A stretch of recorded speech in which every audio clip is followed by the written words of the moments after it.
Bienvenue en 2022 où la pandémie a changé la face du monde, où on retrouve une inflation qui s'enflamme, avec une montée en puissance du dollar par rapport aux autres devises, une bataille pour l'énergie et un vent d'incertitude venant d'Asie avec les tensions que nous connaissons entre la Chine et Taïwan. Des niveaux clés sur les indices boursiers américains et bien entendu nos actifs spéculatifs préférés, les cryptos, qui chutent fortement. Malgré le rebond technique que nous avons eu et certains qui pensaient qu'on en avait fini avec la chute continuelle des actifs financiers, il s'avère que nous sommes toujours dans une tendance fortement baissière, nous sommes en récession officiellement et pour cause nous pourrions donc connaître une correction plus importante sur les prochaines semaines et si certains regrettent de ne pas avoir acheté Ethereum lorsqu'il était quelques semaines avant en dessous des $1000, puis passer rapidement à $2000 en quelques jours, ces personnes pourraient revoir cette opportunité sur une phase d'accumulation, cette fois-ci plus importante, et s'il y a bien un moment où il faut surveiller les marchés, c'est lorsqu'il y a fortement de peur sur les réseaux sociaux, et c'est ce que nous pourrions connaître dans quelques mois. Et donc dans cette vidéo, on parle de quelques news sur nos projets crypto préférés, on va parler des news importantes autour d'Ethereum et de sa mise à jour, et également je vous donnerai les niveaux clés sur le Bitcoin et sur l'Ethereum, les niveaux que je surveille, qu'on pourrait potentiellement voir sur les prochaines semaines.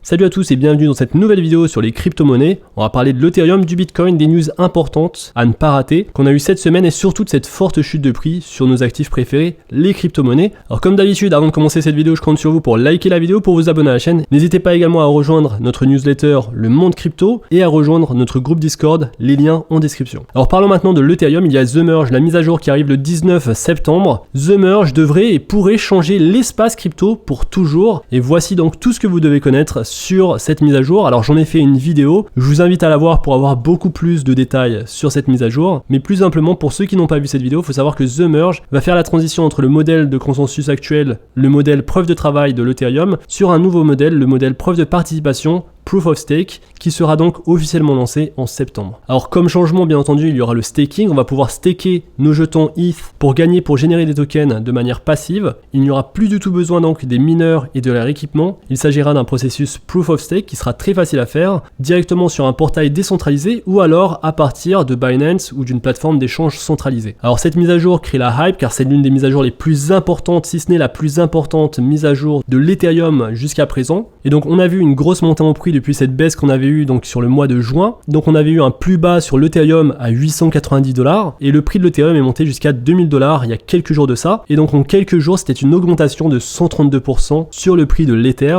Alors maintenant vous le voyez, il y a une forte correction sur l'ensemble du marché crypto et particulièrement sur l'Ethereum. Depuis donc ce sommet à $2000, c'est une correction d'environ 17 à 18%, mais quelque chose me dit qu'on peut potentiellement voir bien plus bas sur les prochaines semaines et on le voit sur le weekly, sur le stock RSI, on est en zone de surachat et on va commencer petit à petit à descendre sur le stock RSI et on pourrait donc retester le support important aux alentours des $1000 et peut-être casser ce support pour descendre encore plus bas. Et personnellement j'ai des lignes d'achat entre 600 et $650. Je pense que c'est un support très important pour l'Ethereum et une bonne zone pour commencer justement à accumuler, à faire du dollar cost averaging et c'est à ce moment-là justement que ça va être important de construire notre portefeuille long terme sur les crypto-monnaies car on peut assister à des prix très intéressants sur nos crypto-monnaies préférées et ça peut être justement le cas de l'Ethereum très bientôt, donc sur les prochaines semaines. Alors avant ça on aura The Merge, ça peut créer encore plus de hype, donc le prix sur le court terme peut potentiellement monter. On est aujourd'hui sur des supports qui sont tout de même assez importants également, aux alentours des $1600, mais sur les prochaines semaines je m'attends à une correction sur l'Ethereum, sur le Bitcoin et sur l'ensemble des crypto-monnaies pour voir des bonnes zones d'accumulation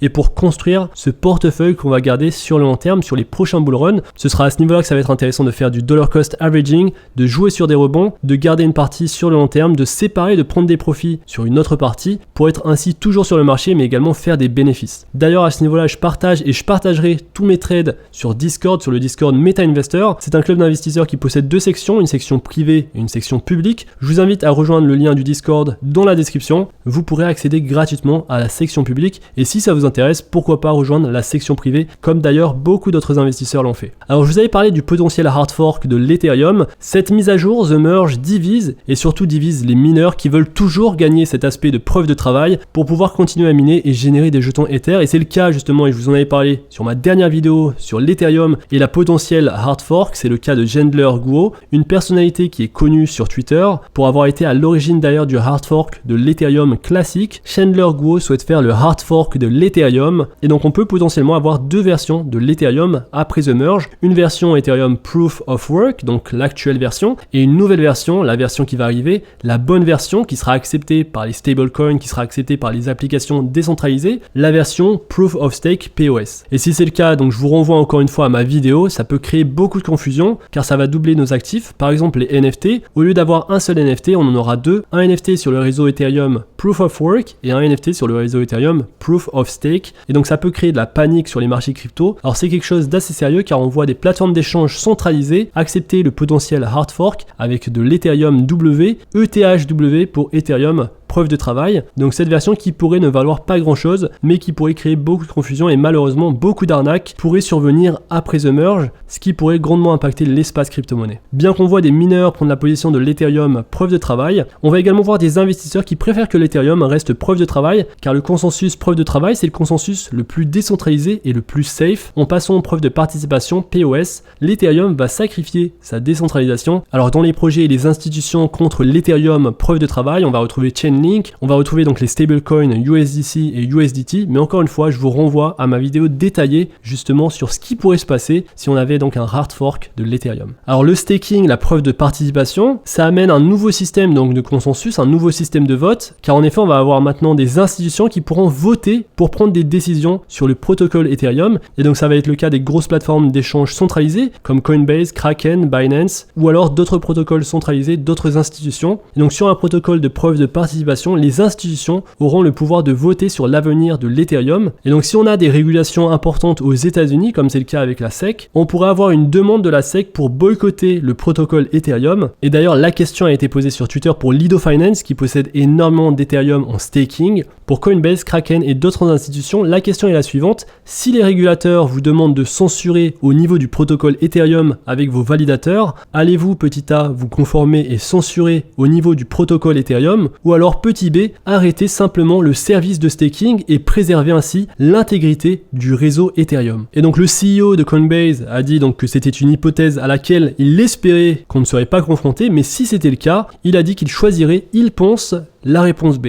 Et selon lui, il pourrait y avoir une meilleure option, une option C, ou alors une contestation judiciaire qui pourrait aider à obtenir un meilleur résultat. Une autre question sur cette même question, et là c'est très intéressant car on va avoir une réponse de la part de Vitalik, le fondateur d'Ethereum. Et donc la question elle est destinée à la communauté Ethereum. Si une majorité des validateurs, des stakers choisit la réponse A dans le sondage, donc la réponse A c'était se conformer et censurer au niveau du protocole. Si une majorité choisit de se conformer et de censurer au niveau du protocole Ethereum, dans ce nouveau sondage, allez-vous considérer la censure comme une attaque contre Ethereum et donc brûler tous les jetons qui sont mis en staking via ce consensus? Donc ça c'est la réponse X, ou alors la réponse Y, tolérer la censure. Et donc la réponse X arrive en première position avec 61%, et Vitalik a également dit qu'il allait voter pour la réponse X. Et donc ça nous montre que sur ce nouveau modèle de consensus preuve de participation sur l'Ethereum, s'il y a une plateforme d'échange centralisée par exemple Binance ou alors Coinbase qui se conforme et censure au niveau du protocole, les stakers, les personnes qui ont staké leurs Ethers sur ces pools de staking vont perdre leurs jetons car ils seront brûlés, et car la communauté Ethereum considère que la censure au niveau du protocole c'est une attaque directe contre Ethereum. Et donc vous le voyez, ce nouveau système, ce nouveau consensus preuve de participation a des avantages mais a également des inconvénients, et on le voit directement sur la décentralisation. On peut voir qu'une institution peut avoir énormément de poids de vote sur un protocole, sur une décision, et ça peut mettre en danger l'intégralité du protocole ou alors une partie du protocole, et ça peut même mettre en danger